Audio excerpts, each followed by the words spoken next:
Les prochaines semaines apparaissent clairement devant nous et ce qu'on va regarder aujourd'hui, ce sont toutes les raisons qui nous amènent à penser qu'on va rester boule pendant encore un petit moment avec une grosse correction qui va arriver, qui va prendre tout le monde de court et qui va en surprendre plus d'un.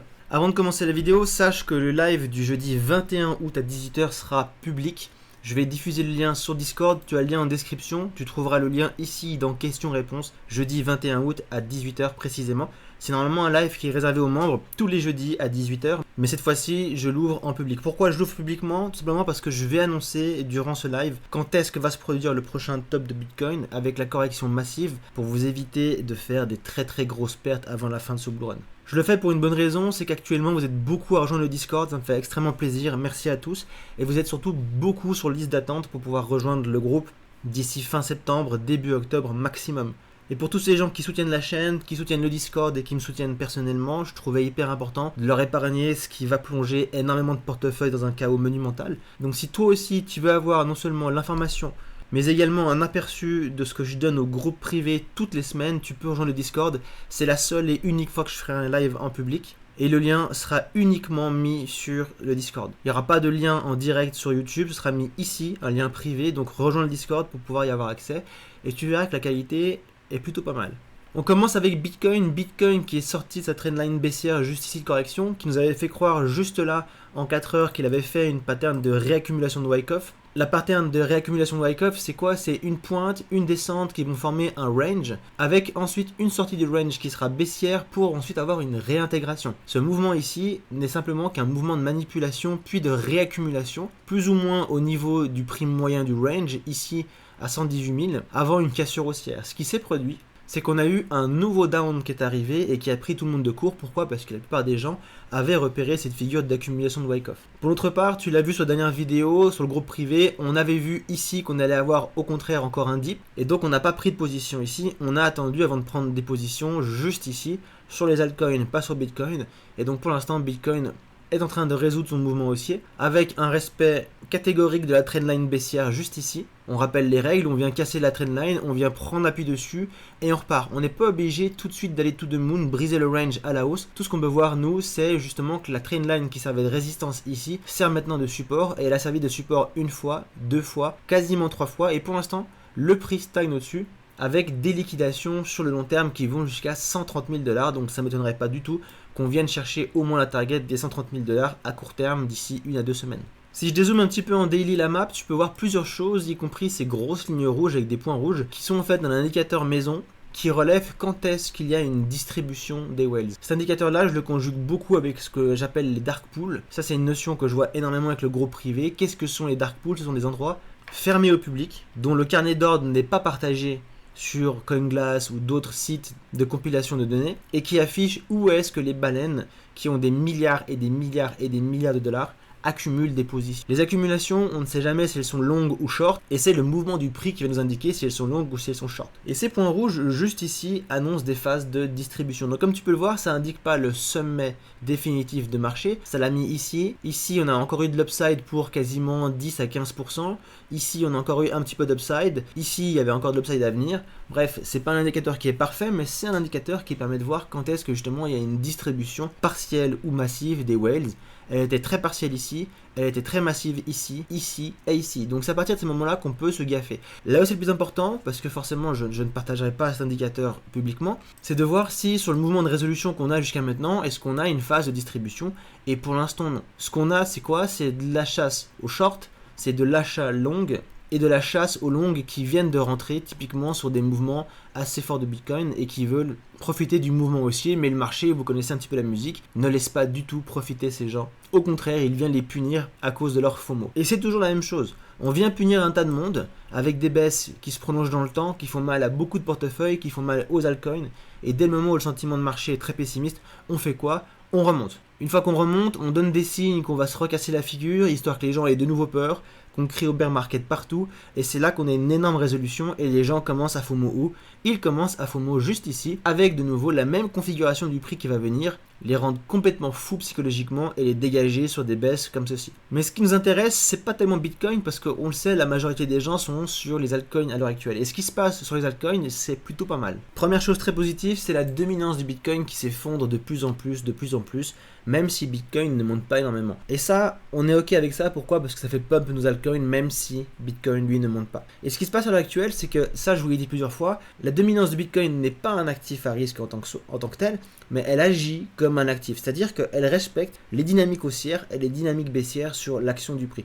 On peut le voir quand on était justement aussi au niveau de la dynamique, on venait simplement combler des imbalances, on repartait, on faisait des plus hauts, on comblait des imbalances, on repartait, on comblait des imbalances, etc. etc. À l'heure actuelle, depuis le début de ce bull run, c'est la première fois qu'on peut constater une réelle dynamique baissière sur la dominance. On est venu briser ici ce plus bas qui avait instauré le plus haut, on est venu faire un plus bas, on est venu corriger vers le haut, sans pour autant dépasser ces niveaux-là. Et on fait à l'heure actuelle une première rééjection baissière. Première rééjection baissière qui est venue combler une imbalance un peu plus basse. On vient respecter les breaker blocks et on fait un nouveau plus bas. Donc pour l'instant, tout ce qu'on peut pricer, c'est une continuation baissière jusqu'où? Pour moi, jusque dans ce rectangle vert, juste ici, entre les 55% et les 56% de dominance du Bitcoin.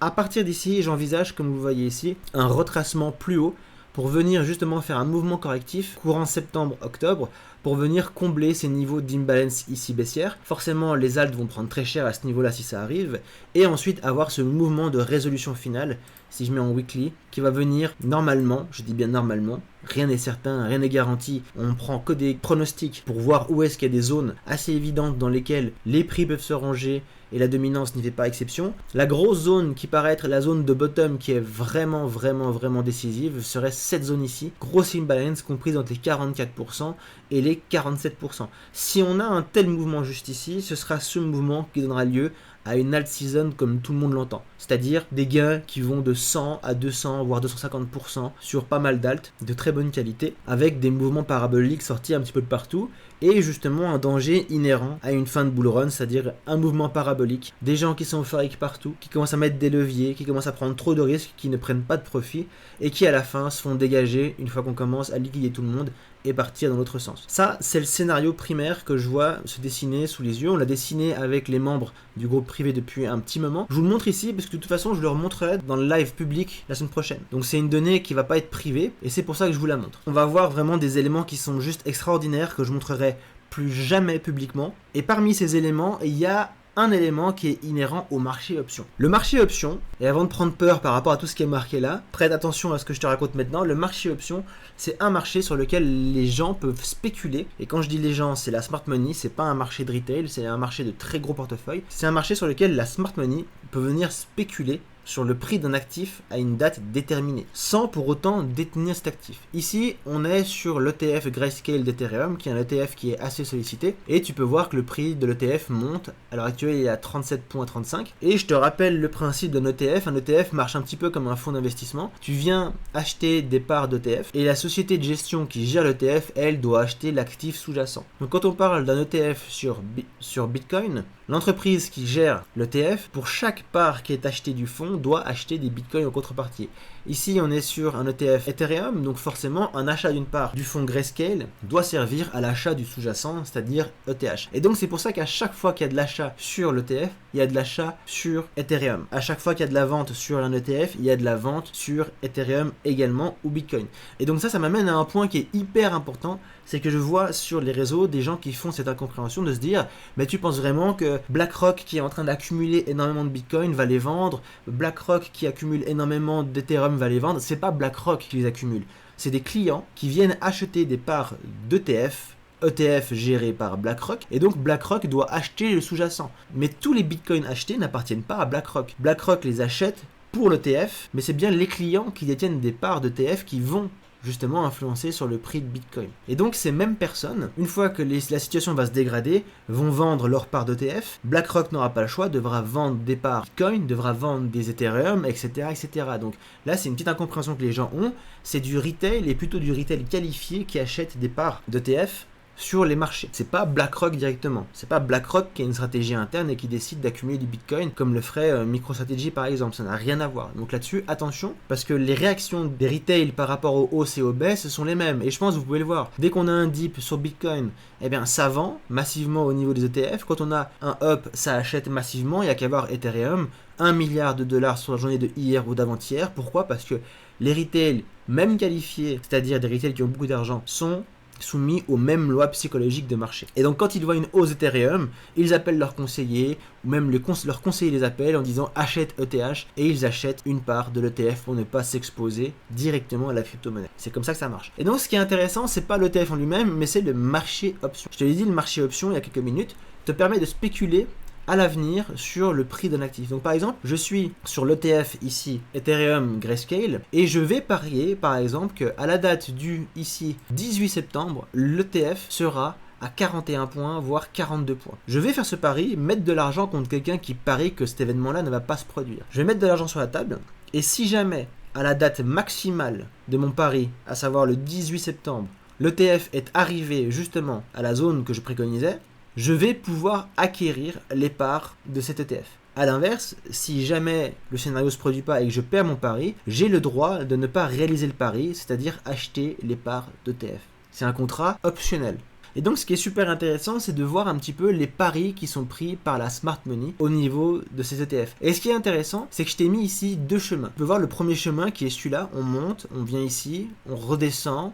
On ne sait pas trop où est-ce qu'on descend plutôt ici, est-ce qu'on descend plutôt ici, et à la fin on monte jusqu'à janvier 2026. Et au-dessus il y a un deuxième chemin, on vient ici, on monte beaucoup plus haut, on a une forte correction, et on termine plus ou moins dans les mêmes zones, à la même date, c'est-à-dire janvier 2026. Le premier scénario, qui est celui-là, est le scénario qui a été pricé par les whales il y a maintenant un mois. Il y a un mois, les whales anticipaient que justement l'ETF allait arriver le 18 juillet à 26 points, qu'il coterait à 27 points le 21 août, qu'il coterait ensuite ici en octobre à 19 points pour ensuite coter à 33 points le 16 janvier. Et donc le pari pris par les très grosses institutions était qu'on allait avoir une montée au moins jusqu'au 21 août, une phase corrective entre le 21 août et le 15 octobre, où là-dedans on ne sait pas, peut-être ce serait monté encore un petit peu, ça serait craché violemment, ou alors ça aurait craché violemment, puis remonté un petit peu ici, on ne sait pas ce qui serait passé entre temps, avec ensuite une montée plus haut. Ce qui est intéressant, c'est plus ce schéma-là, c'est de voir le deuxième schéma qui se construit, schéma qui lui a été mis à jour depuis environ 2 semaines. Depuis environ 2 semaines, le pari des whales, alors qu'on était ici,